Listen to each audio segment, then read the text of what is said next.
perawatan berkala engine. Ya, unit kompetensi nomor 10 ya. Berkala engine. Oke. Nah, kalau kita bedah SKK ini, itu ternyata ada item yang mungkin menurut kita sepele. Adalah pertama membersihkan engine dari debu. Itu adalah unit kompetensi. Jadi jangan sampai itu dilewatkan. Besok ada kegiatan khusus untuk membersihkan. Maksudnya membersihkan ini kebetulan saya juga terlibat dalam penyusunan SKK ini. Dulu itu ya kalau masalah ini kelompok saya. Kenapa ini penting saya masukkan? Karena ada pernah kejadian IAT, sensornya benar, tapi mobilnya masalah. Nggak tahunya karena debunya terlalu banyak di sekitar. Pernah juga kejadian ada daun hanya menutup, itu kan kayak jadi error semua itu. Hal kecil, tapi apalagi untuk mobil-mobil yang elektrikal sekarang sangat penting ya. Jadi ada kegiatan membersihkan debu. Ya. Membersihkan debu juga ada banyak macam-macam. Di Nissan sudah tidak lagi diperbolehkan membersihkan debu pakai air kan. Ya. Karena pekerjaan kita di bengkel tidak dipisahkan kaki-kaki dengan engine. Jadi masih dalam satu lontrong itu banyak ya mungkin ada beberapa orang kejadian paru-parunya kena. Ini terdeteksi ada asbes Pak di paru-parunya. Ya kalau sudah teknisi paru-parunya ada kotoran asbes gitu, kita asumsinya apa? Jangan-jangan pada saat servis rem kan di amplas, dia semprot, dia kemana-mana. Teknisi yang nyemprot mungkin pakai masker, tapi teknisi yang di sampingnya apa pakai masker, dia kan kerjanya belum tentu kaki-kaki, itu yang betul-betul bisa juga kayak gitu. Asbes itu bisa melayang-layang dalam jangka waktu yang lama. Akhirnya khusus rem yang itu tidak diperkenankan semprot. Kalau mungkin di sekolah masih boleh kan. Nah hal-hal yang begini kadang-kadang kita mesti keluar dari apa yang dipelajari terkait dengan kejadian-kejadian pada saat itu. Jadi di Nissan sudah tidak boleh lagi. Jadi kalau misalkan di Nissan membersihkan ini ya pakai lap, supaya debu-debu itu tidak terlalu bertemu. Apa satu lagi nih Pak? Hah? Apa satu seperti kanebo atau? Biasanya lo kering aja sih, kering aja. Oke, kawas tang. Sama yang di rem itu harus menggunakan engine, brake cleaner ya. Brake cleaner. Salah satunya mengurangi debu yang ada. Kemudian di bagian memeriksa sistem pelumasan ada item ini yang bicara SKK ini, histori penggantian oli. Kenapa ini penting histori? Kenapa kita kalau mau menservis mobil, terutama di perawatan ini, minimal kita usaha dulu lah nyari ini gandolinya apa. Ada terakhir. Oli itu walaupun tidak, kadang-kadang kita suka seuzon Pak ya, suka seuzon. Wah, pakai motor baru, mobil baru, ke bengkel resmi, kadang kilometernya berapa? 500 atau 1000 atau waktu dulu biasanya berapa? Sebulan atau 2 bulan tuh? Kalau Indrayan pertama sebulan ya? Sebulan ya? Sebulan. Kita kan suka seuzon. Wah ini mah biar bengkel untung aja ini. Wong kilometer saya belum kemana-manain nggak jauh, ini sudah harus ke bengkel aja. Kalau kita lewat dari 1 bulan dibilang hangus. Kan gitu kan? Kita kan kadang suka uzur. Wah ini mah pinter-pinternya bengkel aja. Ya kan? Sebetulnya enggak juga. Oli itu juga punya kualitas yang akan menurun jika sudah kena udara. Oksidasi. Nah itu kenapa motor awal itu mesti cepat ke bengkel? Karena itu kan gesekan besi dengan besi. Itu awal-awalnya kan. Maka akan muncul gram-gram kan, gram-gram kecil. Nah itu mestinya di 1000 sudah harus diganti.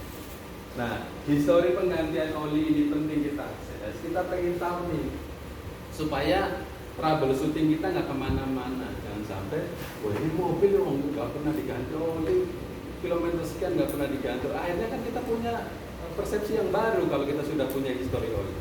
Tetapi memang kalau misalkan kita sudah tidak mendapatkan informasi itu, barulah kita mengecek secara mandiri, secara visual, kualitas.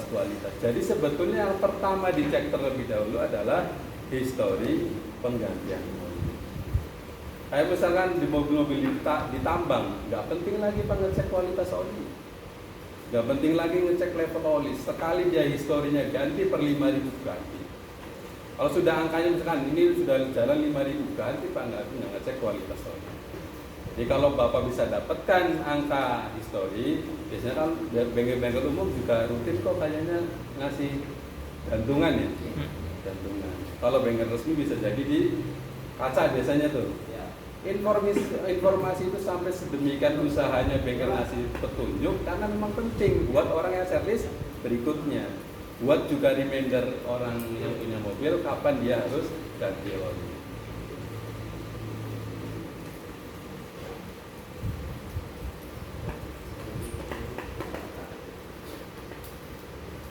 Histori penggantian oli, baru kondisi oli. Kondisi apa saja Pak ya? Bukan. Oh, oke. Ini gimana biar nggak mati-mati? Itu setting situ, Tang. Setting di situ. Di sini. Kita biarin aja. Kondisi oli apa yang dicek Pak? Kondisi ya. Warna, terus kekentalannya, ketinggian level, kondisi dulu. Bau biasanya, rasa, asin, jangan dijilat. Jadi, kondisi ini bisa jadi warnanya. Nah, Warna aja. warnanya seperti apa yang bagus? Ning. Agak kuning-kuningan. Kuningan. Kuning-kuningan. Kalau oli bening bagus. Bukan bening, Pak. Kuning. Agak kekuningan. baru. Mobil baru artinya baru diganti.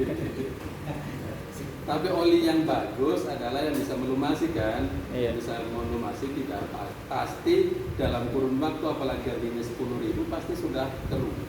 Tapi keruhnya keruh apa dulu? Keruh hitam bagus, tapi keruh putih oksidasi. Campur air.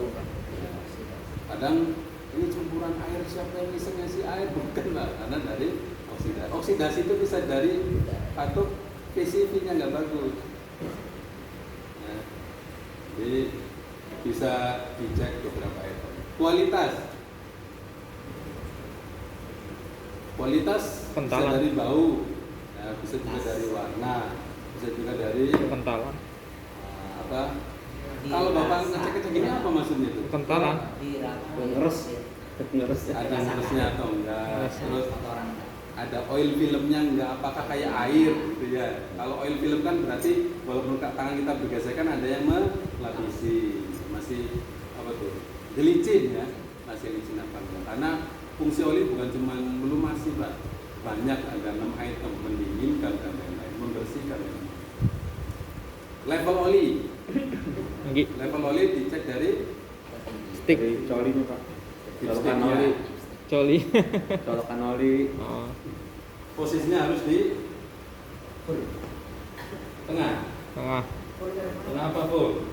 Tergantung kondisi Bapak. Bapak ngecek. Kalau kondisinya ngecek habis nyala panas, jangan berharap full Pak. Karena full itu nggak mungkin. Atau kalau full di awal berarti kondisinya oli kelebihan. Kenapa? Mesin baru mati itu oli masih ngalir Pak, masih jalan-jalan Pak. Belum balik 100%. Oh, sampai Tapi kalau mesin dingin bolehlah Bapak berharap full. Ketika masih panas. Ada toleransinya nggak lebih dari beberapa? Enggak sih, bagi bengkel kita nggak pernah membahas, nggak pernah berdiskusi itu karena nambah oli kos juga.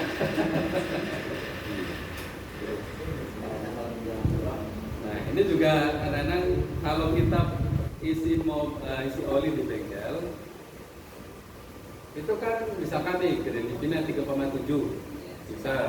Kita beli berapa? 4. 4 liter. 1 galon. 0,3 nya kemana? Di bawah mekanik pak.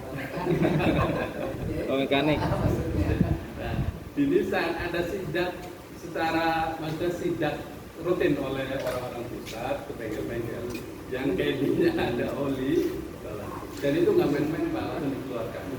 Tapi yang namanya sudah terjadwal begitu akhirnya nawarnya nggak di kedi. Tapi kadang-kadang saya nggak nyalain juga sih. Misalkan ya, kadang-kadang orang cabang itu kalau kita ke orang cabang itu kalau orang pusat main ke cabang kadang-kadang cabang ngasih servis ya. Servis maksudnya ternyata mobilnya ganti oli ya, ternyata mobilnya dicuci ya. Tapi saya nggak bayar. Kira-kira ngambilnya dari mana? Ya mungkin salah satunya oli-oli yang sisa. Karena begitu. Lah bayangkan orang pusat banyak Pak, kalau ke bengkel-bengkel nawarin begitu. Terus gimana mau marah kalau begitu? Iya. Kadang-kadang ya 0,3, tapi SOP-nya memang harus dikembalikan. Karena 0,3 lumayan buat customer, buat nambah-nambah. Oli kan kalau lagi kekurangan. Kalau nggak ada oli, campur air minum lah. Kalau nggak minta nggak dibalikin nggak ya? Apa? Tapi jarang diminta. Kalau nggak minta nggak diserahkan. Harusnya diserahkan tanpa diminta. Kadang kita lihat dulu posisinya. Kadang kalau mobilnya bersih banget, suka kita tawarkan. Takutnya membuat mobil itu Kotor, iya. Nah, itu tawaran Pak, ini apalagi part-part kaki-kaki ya, itu mesti kita tawarkan. Ada yang misalkan punya rencana buat jual, kita mesti tawarkan. Kayak ban, kalau macam itu mesti tawarkan. Mau dibawain, atau mau. Kalau oli juga ditawarkan. Biasanya yang menawarkan adalah SA. Kan teknisi kan nggak berhubungan langsung dengan standar. Bungkusin plastik pak. Pakai gelas kalau oli pakai gelas. 0,3. 0,3 liter untuk butuh satu kreditina 3,7 berapa? Cuma butuh berapa customer? 1 liter 3 customer. 1 liter 3 customer. 6 customer. Lah di bengkel sehari dia 5 customer. 12 lah. Dia bisa 3 liter. Banyak ya. Bisnis juga itu. Dapat malam mingguan. Jual lagi. Oke, lanjut ke sistem pendinginan. Nanti dicek kondisi tutup radiator dengan seperti tadi ya, dilakukan pembocoran sistem pendinginan, kasih tekanan yang lebih tinggi, cukup berapa? Sesuai angka yang tertera di tutupnya. Ya, kemudian kualitas coolant,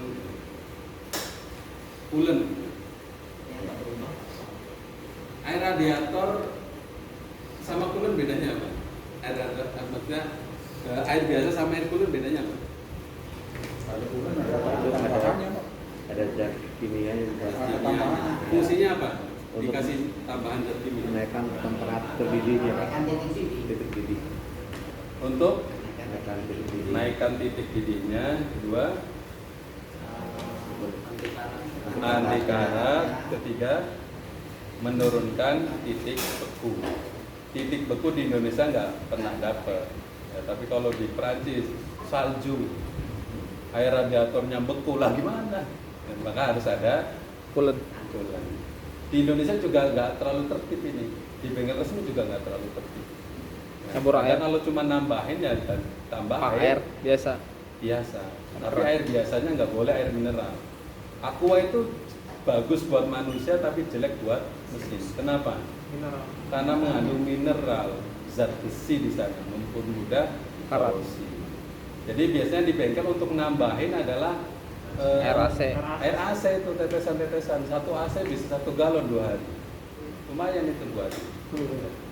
Tetapi kalau sudah nambahinnya sering begitu, 3 kali 1 botol misalnya, 1 kali 1 botol misalkan, 1 reservoir 3 kali, lama-lama prosentase kulanya menjadi kurang kan.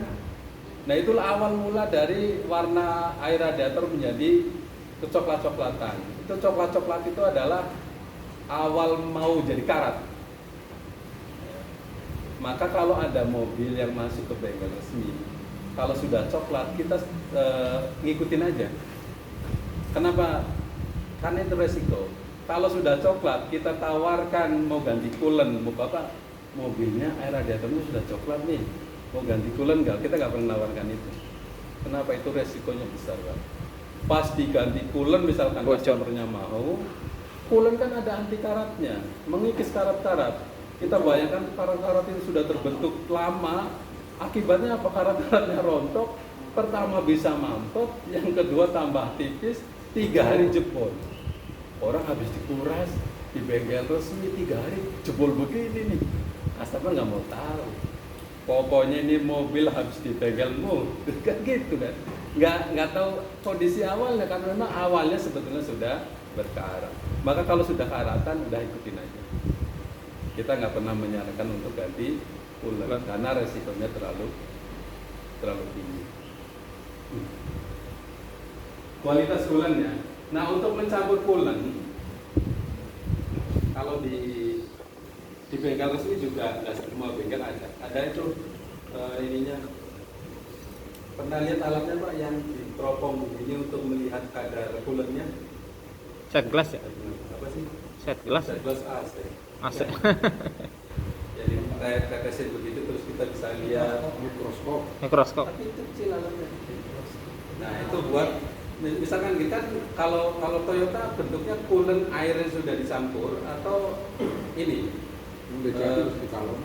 galon. Nah galonnya itu air, coolantnya sudah tinggal pakai atau belum dicampur? Tinggal pakai. Kalau di Nissan tidak, coolant betul-betul coolant kimia, kemudian dicampur air 60-40 nya coolant. Nah untuk mendeteksi 60-40 itu butuh alat. Kalau Toyota enggak ya, jadi galonan gitu langsung bisa dipakai. Jadi sebenarnya sudah dicampur gitu ya. Juga di galon gitu. Kemudian kualitas coolant-nya. Nah ini nanti kalau ketemu mobil misalkan jelek ya tulis saja jelek. Karena di